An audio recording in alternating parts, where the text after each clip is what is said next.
Hello YouTube. It's a hot day here in Pearland, Texas. It's 91 degrees, so I'm perspiring a little bit here. I thought I'd give a talk from the hangar today, and I'm wearing one of my favorite caps from Aviation 101. So the video I'm posting today was a little difficult to make. It was my first possible pilot deviation. So I left Whiteman Airport on June 14th, the day after my birthday, my 68th birthday. Had my youngest granddaughter, Brooke, and my older daughter Sarah in the airplane. It was Brooke's second flight, flying with Grandpa Joe.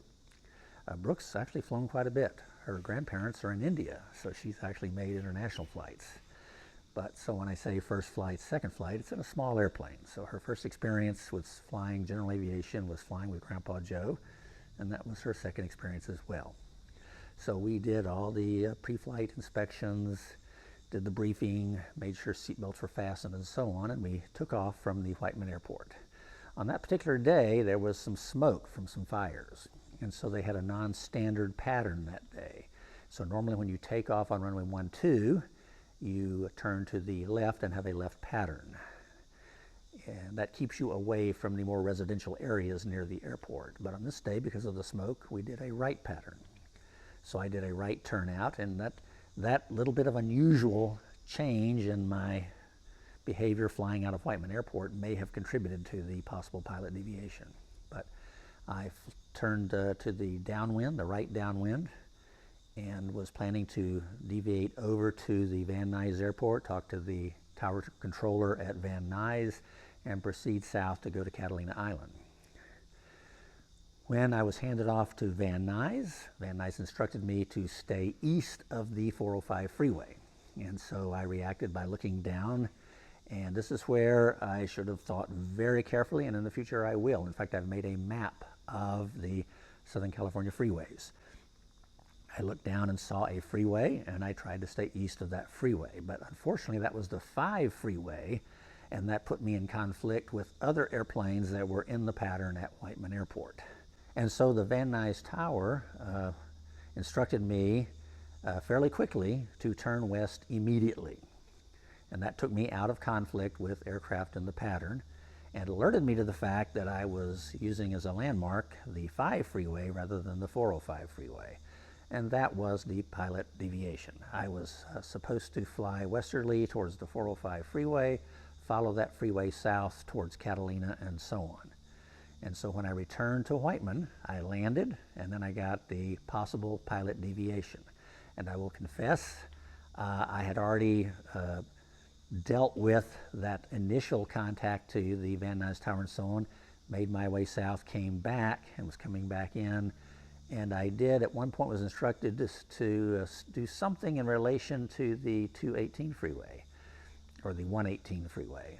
It'll be clear on the map that I'm showing you. So when I heard the possible pilot deviation, I thought I must have misunderstood the instruction or somehow disobeyed the instruction relative to that freeway, and that the landmark was for joining the pattern to return and land on runway 12 at Whiteman Airport. So when I cleared the runway, the tower controller said, possible pilot deviation, tell me when you're ready to copy a number. I went to the transient parking, stopped the aircraft, got the number over the radio, turned off the aircraft, got my daughter and granddaughter instructions to go back to the FBO building where it's air conditioned and nice. Now this is Southern California, so it was fairly nice temperatures to begin with. And then standing near the airplane, I called the control tower and talked to them, and they were very polite. They encouraged me to more actively engage in the air traffic control system. When I went towards Catalina, I used the VFR corridor over LAX. They encouraged me to try to contact air traffic control when flying in that airspace, and if they're too busy and they refused entry, then I could fly the special VFR corridor, but otherwise I should try to work with air traffic control. And so I got some good advice. They told me exactly what I did wrong. I perfectly understood. And they said they would be filing a report with the FAA, but they did not think it was serious enough that there would be any consequences. And that's how we ended the conversation. But then I immediately filed an aviation safety reporting system report so that I would be immune from any sort of action taken on my license. And I filed the report, got a receipt back that the report had been processed and so on. Haven't heard anything else from the FAA. So I think that's the end of that story. And these are very serious. If you get a possible pilot deviation, that means, in my case, what it meant is that they had to instruct aircraft in the pattern at Whiteman to abandon the pattern to avoid conflict with my airplane. So they had to take action to prevent a mid-air collision because of where I was in that airspace, and I wasn't supposed to be there. I was supposed to be going west towards the 405 freeway. And so I can try to defend the mistake I made. It's really not defensible. If you look at how close the 5 freeway is to Whiteman Airport, how I could have mistaken that for the 405, not really defensible.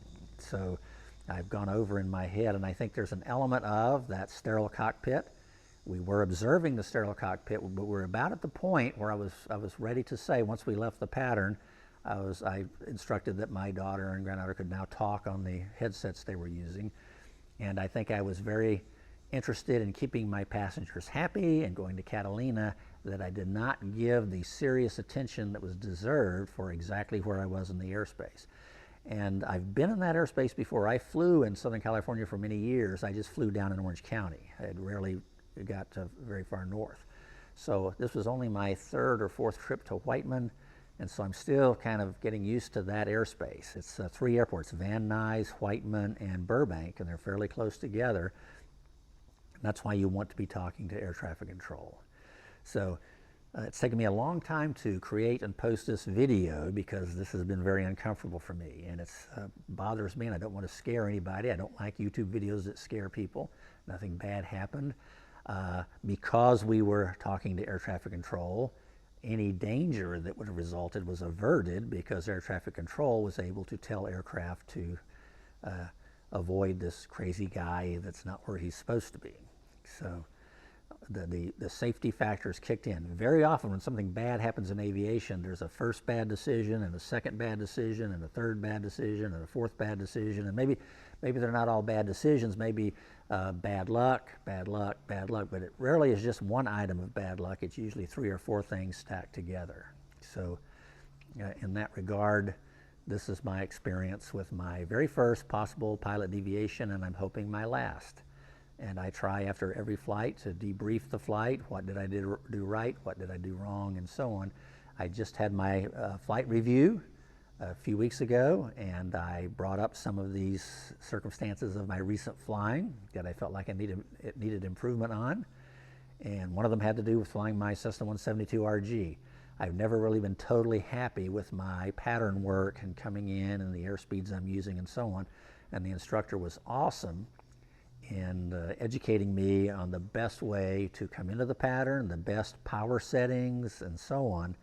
And so after that flight review, I feel much better, and I see that it's a wonderful world we live in.